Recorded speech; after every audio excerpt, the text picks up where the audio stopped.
дискуссию, и слово предоставляется Татьяне Иосифовне Оранской, старший научный сотрудник. Я извиняюсь, что я в первом варианте немножко повысила, но я думаю, что Татьяна Иосифовна уже давно, по сути, ведущий научный сотрудник. Вот. Но Татьяна Иосифовна скромно сказала, нет, все-таки я старший.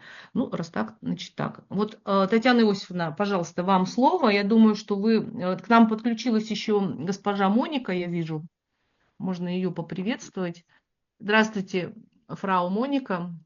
Да, вот она понимает по-русски, кстати, если что. Вот, госпожа Моника, может, потом мы запись вам пришлем. Я знаю, что у вас тоже такой интерес возник к фигуре Всеволода Сергеевича Семенцова. И мы обязательно поделимся. Вы посмотрите Говорите по-русски, пожалуйста.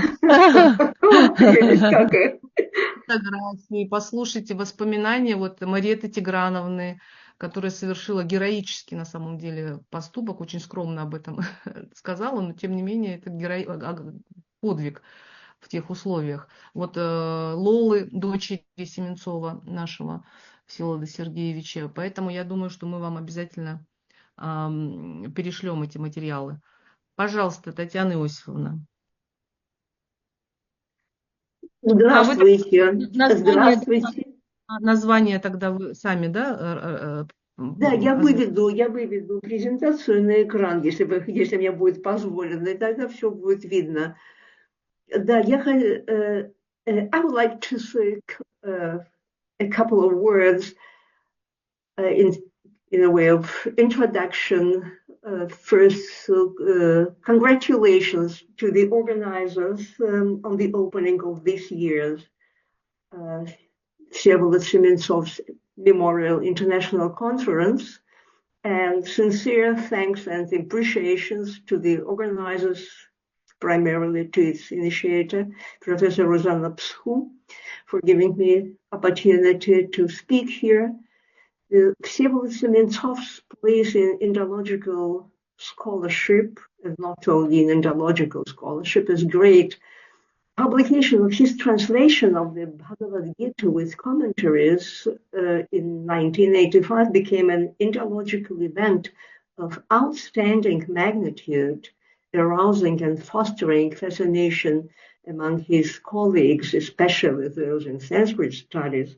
And I remember very well with what zeal Professor Vladimir Erman, a leading Sanskritologist, then my teacher spoke about this work, about the depth of insights into the philosophical and spiritual essence of the immortal text.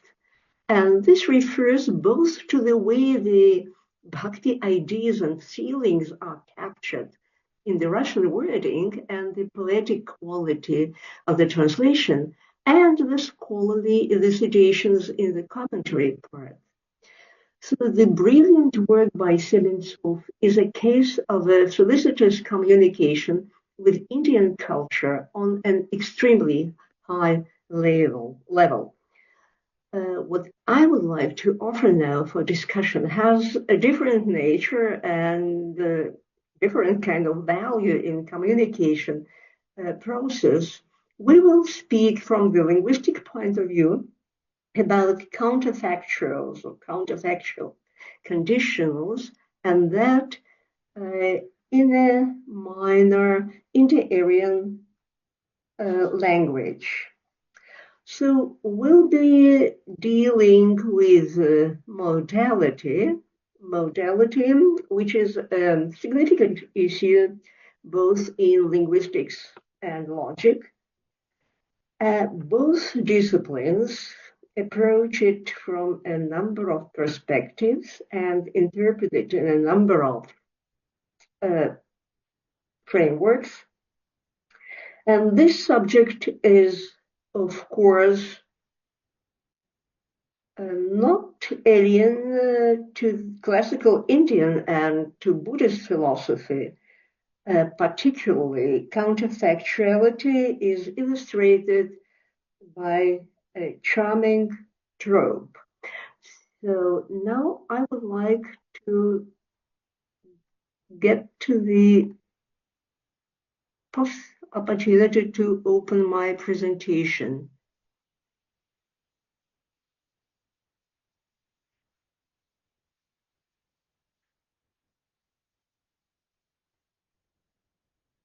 Is it there? Yes. Да, It, всё видно. good. So here is the title, Some Reflections on a possible relation between counterfactuals and negation using the data of the Parya language. And as we spoke about the counterfactuality in classical Indian philosophy, so we all remember about the Shashivipshana, hare's horn, which is a term for an impossibility absolute to non-entity. And to develop the idea of the modality in this connection in Europe in the 16th to 18th century, this lepus cornutus, horned hare, was described as both real and mythological creature. So this is the essence of modality. It can be this way, it can be that way, it can be closer to reality or farther from it. So modality is on the screen. And my talk includes 3 parts accordingly, so very shortly, preliminaries on conditionals, then brief information about the Parya language, maybe not everybody knows about it, and then we'll analyze counterfactual conditions in Parya using some examples. So conditionals are typically, but not exclusively, binary structures. So the first part, protasis, contains the condition, and the second part, apodosis, the consequence. So such sentences with the form if A, then B of natural language provide the raw material for logics of conditionals. And such sentences are widely, as we know, present in discourse, in reasoning. Nevertheless, there is little agreement about what the right logic of conditionals might be, or about whether a unified theory can be given for all kinds of conditionals, as Paul Egren and Hans Roth write in their Logic of Conditionals. Coming back to the linguistic aspect of this subject, there are basically 2 kinds of conditionals, real and unreal. And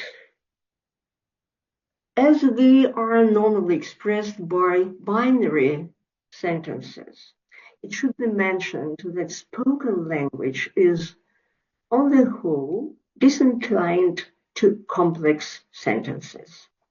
This is especially true of non-written languages that do not have a literary standard.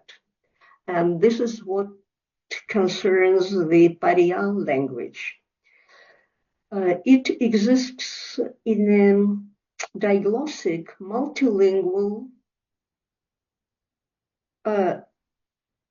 situation with an absolutely different language as the high variety. So mostly it is the Tajik language or Dari, and the Parya language is spoken at home within the part of the group that still speaks Parya, not every every Parya speaks its language.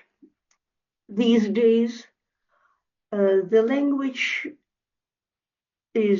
language is a new Indo-Aryan language, genetically affiliated to the Northwestern group of the Indo-Aryan languages, and it is the only Indo-Aryan language in Middle Asia. Yeah, I prefer the term middle to distinguish between the Central Asia, very broad, huge territory, but Middle Asia in the sense of it had in the Russian Empire and then in the Soviet Union is more convenient. The language had not been known to the scholarly world until the mid-1950s, when Iosif Oransky came across it. And in the second stage of the research on the Parya language, the written system for Parya was created by researchers from Summer Institute of Linguistics International with the assistance of a group of Parya speakers. And they created this script in the second decade of the 21st century. And it is based on the Cyrillic script, which is used for Tajik. Several signs with characters with diacritics are added for retroflex consonants and for long and nasal vowels. That's it. And so the Parya language is spoken mostly in the Hisor Valley, in the territories of Tajikistan and Uzbekistan, mostly in Tajikistan along the Surkhan Darya river.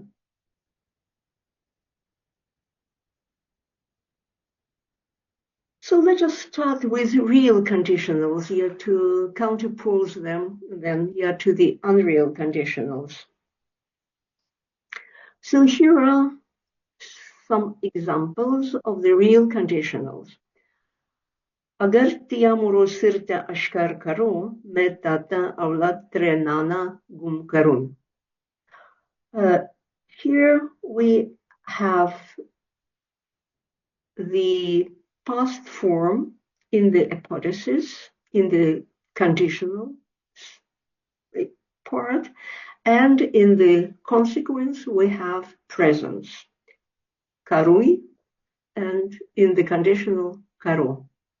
So if we render the verb forms, that is, if you did, then I do.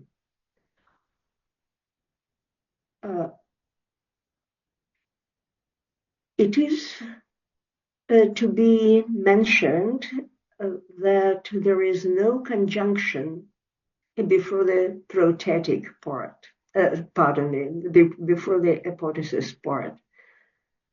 When we, in the next slide we compare the Parya sentences with Hindi sentences, we will see that Hindi, as we know, very rarely builds complex sentences without the conjunction to in the second part, in the main part. It is not like this in Parya.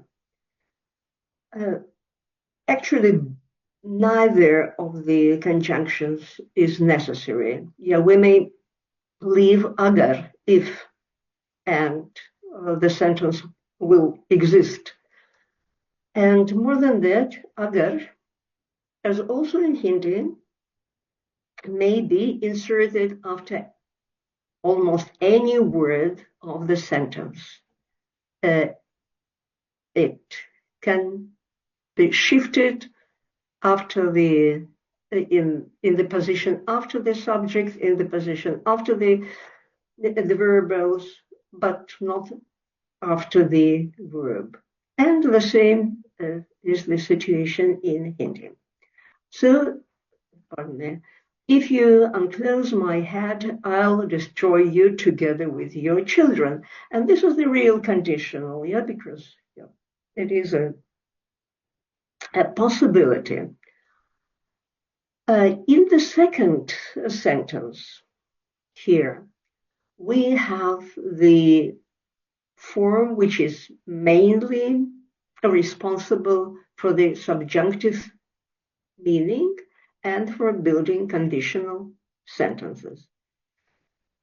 Real conditional, but also, as we will see later, also the unreal condition. So who, then conjunctive, go, there is meant, without reward, not remains. And this is another important thing for us, because this form with the suffix te is the same that we will see in the unreal conditions. And in the third sentence, we see a kind of a suggestion,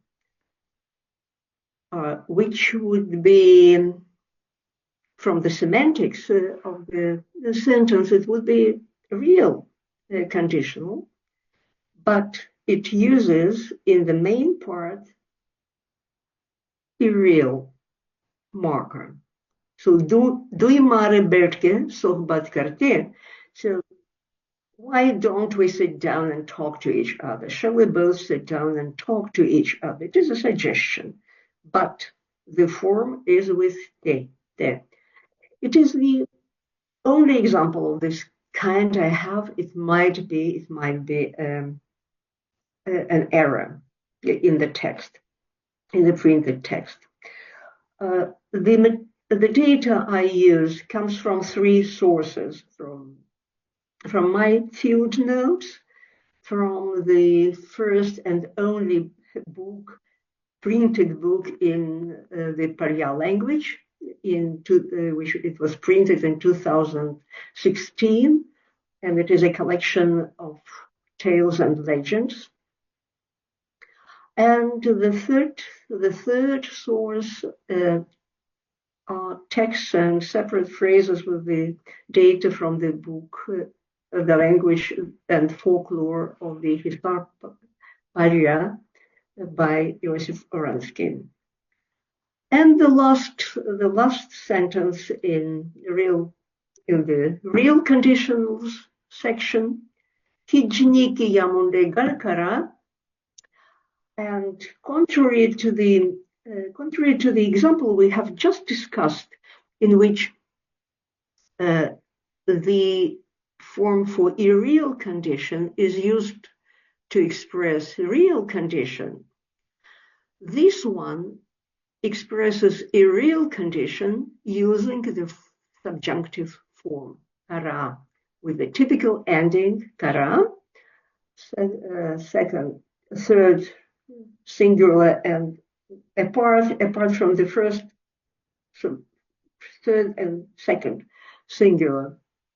So not a single time would this guy speak, he doesn't speak.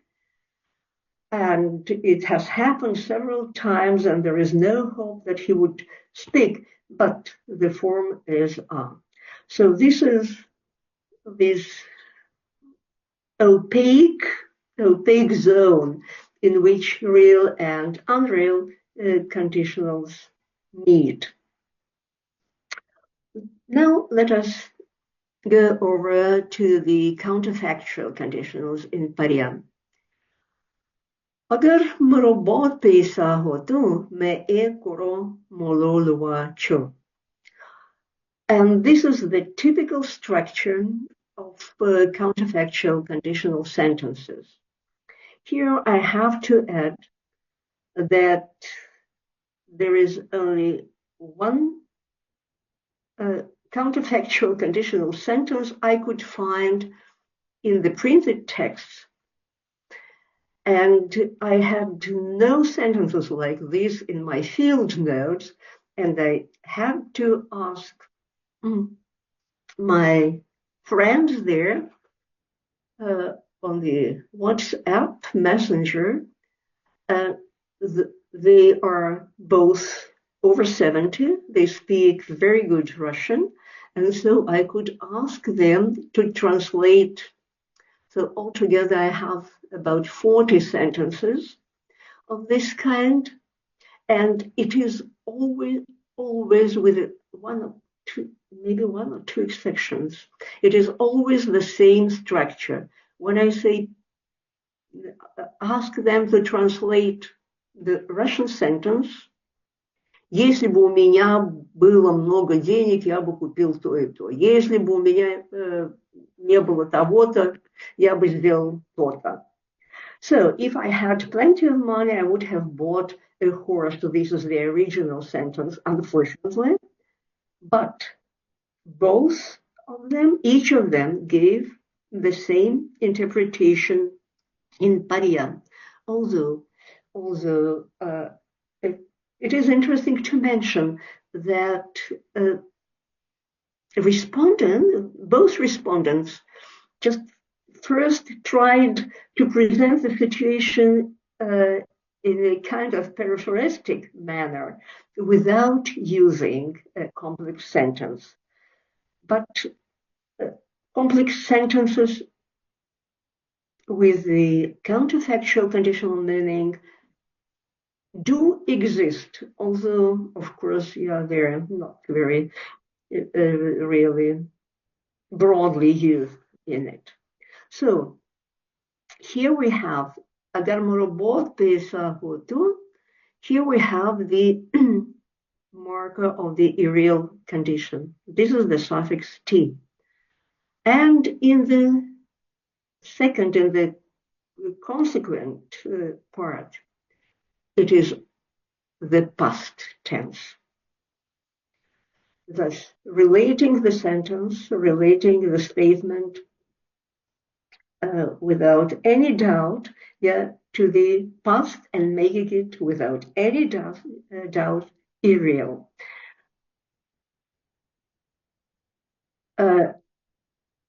There is, however,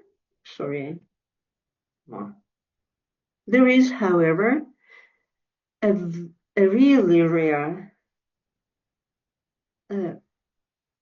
pattern with the conditional form in the conditional part, with the expressing the unreal condition, but with the presence in the main part, in the consequence part. But I'm not sure that it is not a reaction yet to my questions. And this is the only sentence here under number 7. It is the only sentence which I could elicit from the written data. It has the same form with T in the conditional part, if he had not knifed the horse, and the same form in the consequence part, in the hypothesis, which we have seen in these sentences. So it is the subjunctive, mara, and then cho, the past form. So the horse would have died as an unedible animal, as a haram edible. So unreal condition in the first part, and the subjunctive, the form for to express the real condition, but with the marker of the past tense in the consequence part. When we compare it to Hindi, it demonstrates the same irrealis form with the suffix te, which is the same as the habitual form, and actually, basically, it is the imperfective participle. But unlike Parya, Hindi either has the irreal form also in the apodosis part, here, kharidleta, or it relates the action, the consequential situation to the past using the perfective form of the main verb and showing the modality, the real modality in the auxiliary, hota.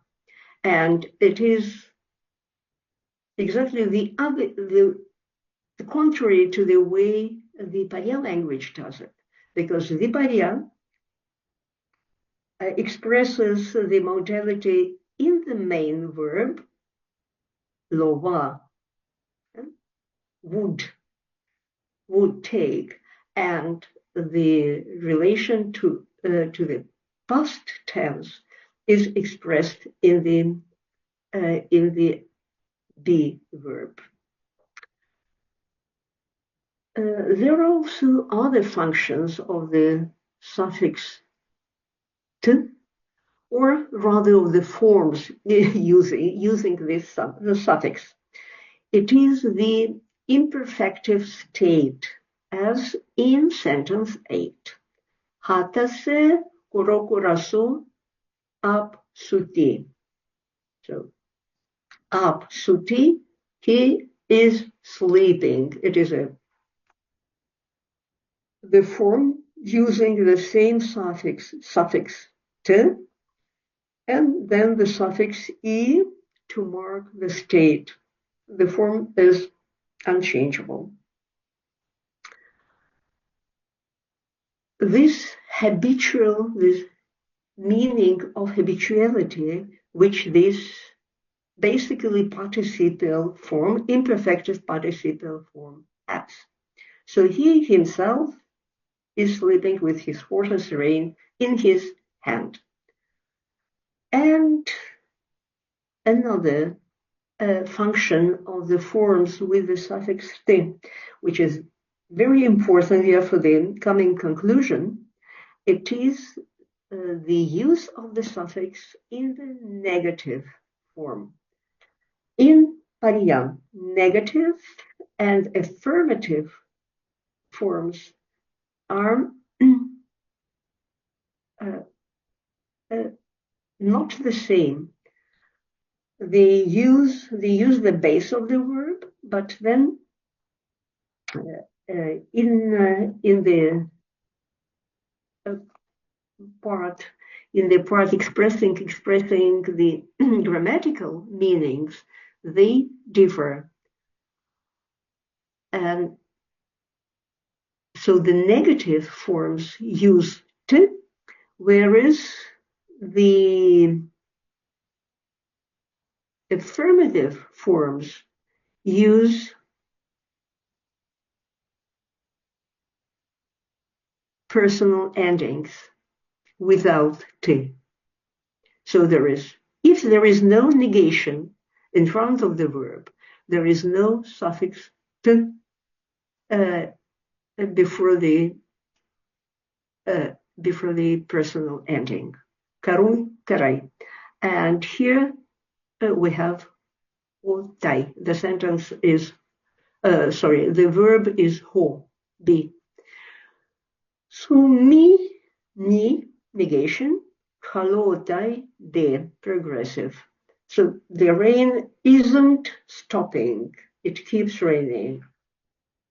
Again, T. So what do we see then in this language situation. It is the verbal suffix "te" which determines the unreality in both affirmative, positive, and negative clauses. It is, I have put it in a very mild way homophonous, but I'm sure it is the same suffix, with the "t" of the real verbal ending in imperfective forms denoting states, like suti is sleeping. And interestingly, another function of the suffix "t" in Parya verbs is the second part in predicate negation. The affirmative and negative forms are counterposed, and affirmative forms do not include the suffix "t." So the analysis leads to the assumption that in Parya, unreal conditional expressions and negative true sentences have an originally common marker, which is rooted in the semantics of the imperfective aspect. And if we venture to the logical interpretation, then we may say that both unreal conditionals and negative affirmatives and negative sentences negate the reality described by the clause. Thank you very much. That's it. So how can we normally communicate with all these modal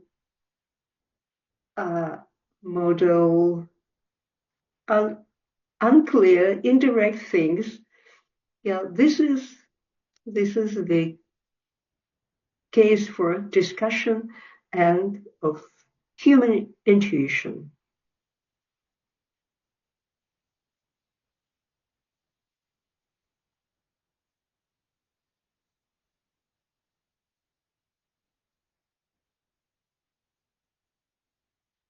That's it.